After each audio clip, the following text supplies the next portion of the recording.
دغه ته وایه چې دغه کې ګرځي، هر سړی خپله دایره کې ګرځي. ولې نه شور ته به یې شعر نه وایم چې د موبایل په شیشه کې ګرځي. او خانه دا زوی در له کار ونه ګوري، خانه دا زوی د ډېر نشه کې ګرځي.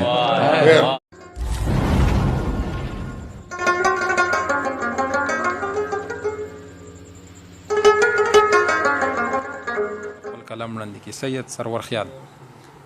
د یو څو شعرونه دي شهاب بخاري صاحب چې زما خو ستانه ډېره د بدل مسلماني، زما خو ستانه ډېره د بدل مسلماني، په ما کې خو پرته ده د غزل مسلماني. او یار چرته رنجیت سنگ او چرته لوی احمد خان، یار چرته د پنجاب او د کابل مسلماني. یار چرته رنجیت سنگ او چرته لوی احمد خان، یا چرته د پنجاب او د کابل مسلماني. او دا زړه مې راویستی شي، دا مازغه مې راویستی شي، خو ودې رانه نه ویسته په چل مسلماني. دا زړه مې راویستی شي، دا مازغه مې راویستی شي، خو ودې رانه نه ویسته په چل مسلماني. او شهاب صاحب شعر دی چې یار ته چې عمل نه کړې او د علم مسلمان یې، نو خدر نه بیا نه د ګوګل مسلماني. یار ته چې عمل نه کړې او د علم مسلمان یې، نو خدر نه بیا نه د ګوګل مسلماني.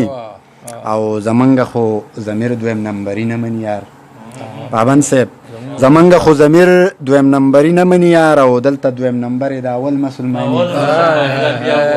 ډېره مننه دي چې زمونږ خو ضمیر دویم نمبري نه مني یار، او دلته دویم نمبر یې د اول مسلماني. شهاب صاحب شعر دی چې د سر نه چې دې راوسته او د خپو نه دې کړه لاندې، د سر نه چې دې راوسته او د خپو نه دې کړه لاندې، بس ګرځه پرې په خپو دې کړه چپل مسلماني.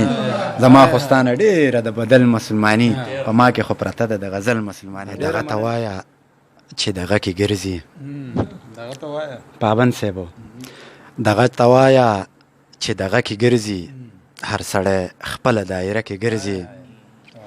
او ولې نه شور ته به یې شعر نه وایم، ولې نه شور ته به یې شعر نه وایم چې د موبایل په شیشه کې ګرځي.